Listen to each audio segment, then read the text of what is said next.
So, in approaching the subject of religion, you really need to evaluate what's going on because some people feel like they are absolutely certain, and anyone who doesn't have the perspective is stupid or uneducated. And as someone who's really had a lot of discussions with people on both sides of theism, atheism, and theism, I found that there are extremely intelligent, educated, and well-informed people on both sides. Now, that being said, there are also very uneducated or uninformed or inexperienced people on both sides. So to try to make these sort of blanket statements about people on one or the other side of this topic is just, it's not fair to make blanket statements like that. So it's not fair, it's not true. Yes, you will find people who are honestly just really, really extreme on both sides in all categories, but you can't apply that to all of the people on both sides. And I've really talked to a lot of people. You'll find intelligent people that believe and intelligent people that don't believe. And you'll find really good people that believe, and you'll find really, say, not good. Yeah, you get what I'm saying. Anyway, so the point is then, is that being said, I wanted to share a little bit about why I believe, despite being very skeptical. And I think it's okay to be skeptical. I think there's a lot of harshness towards having skepticism. And being skeptical doesn't say, perchance, that I don't have any faith. I do have faith. I act on my faith. But I do question it as well, question aspects of it. Do I understand this correctly? Do I understand this fully? Am I mistaken in some way? Is there some way that I can learn more about this to understand it better? Or is this aspect wrong? Or just considering all the options. Try not to be closed-minded. Anyway, I want to share my experience real quickly. So why do I believe despite being skeptical? So I was raised with a certain set of beliefs, and I dedicated a lot of time to studying those beliefs and understanding them. I would read in the scriptures every single day growing up, and I really tried as hard as I could to live a very, very moral life. I had a set of morals that I adhered to as strictly as I could, and I really did adhere to them very strictly. And any area of my life that was immoral, I tried very, very hard to overcome that.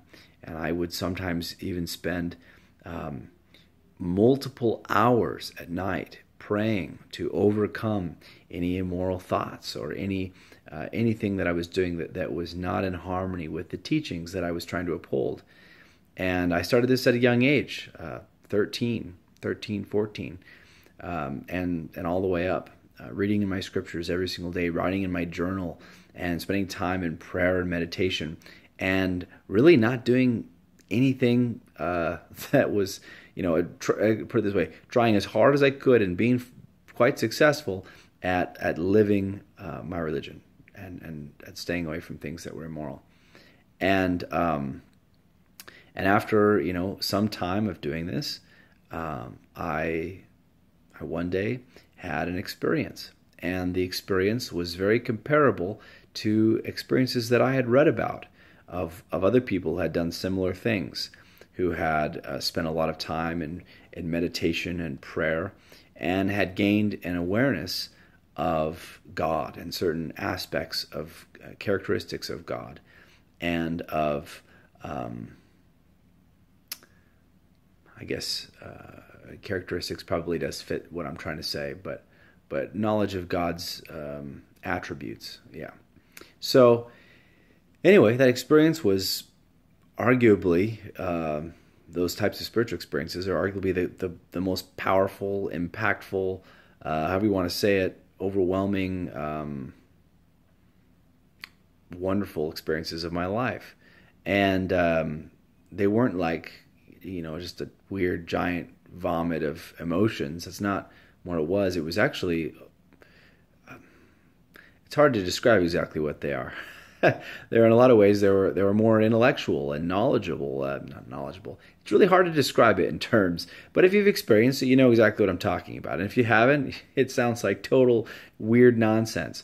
So people who are of the atheist persuasion, maybe they have had these experiences, maybe they haven't.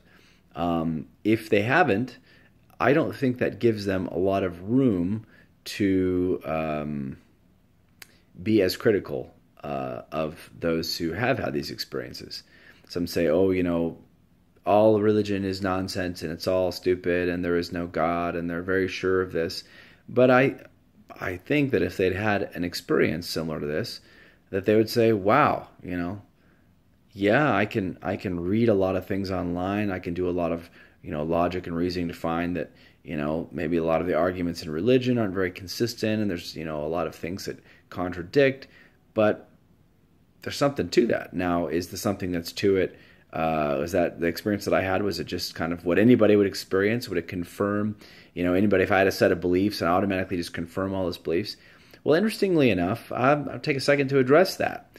After having this experience, did it just confirm all the things that I'd been taught? Actually, it didn't.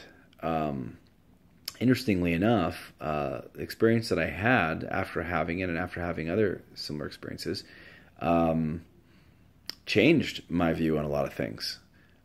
Changed my idea about God, viewing God as, well, I won't go into all the ways that it's changed it. But anyway, the point is that some people say, oh yeah, if you have any set of beliefs and you have an experience like that, it'll just confirm whatever beliefs you had. But after having that experience, a lot of my beliefs changed and are still changing. So that part's not consistent. Anyways, I hope, though, that people who are atheist of that persuasion will understand that there are other views out there which are actually perfectly reasonable and intellectual and okay to have, that are not the same viewpoint. Now, if someone wants to be an atheist, that's great. That's fine. I mean, it's okay. Everybody's got different views and they come to different conclusions. And I can understand that perspective. I've talked to a lot of people who have it, a lot of very intelligent people, and I see where they're coming from. And but understand too that there are other people out there who've had different experiences, and that there are other viewpoints that are also logical. So anyway, it's kind of hard to get out all my thoughts. I didn't write this out ahead of time or anything, but the reason why I believe in what I do is because of the experiences that I've had. And also I found that having certain beliefs is beneficial, more beneficial than having other beliefs, especially in things that are essentially empirically unknowable. Anyways, I probably better close this up, but I hope that kind of opened some people's minds and perspectives. It's very easy for people to conclude that everyone who doesn't have their same conclusion must be an idiot. And I'm here to tell you, religious people, atheists, a lot of them, I'm not going to say all of them, but I've spoken with so many intelligent, good, moral atheists. So try to abstain from your judgment of them. And I would encourage you, atheists, try to open your mind a little bit and understand maybe other people have had different experiences than you. Best of luck to you. Bye.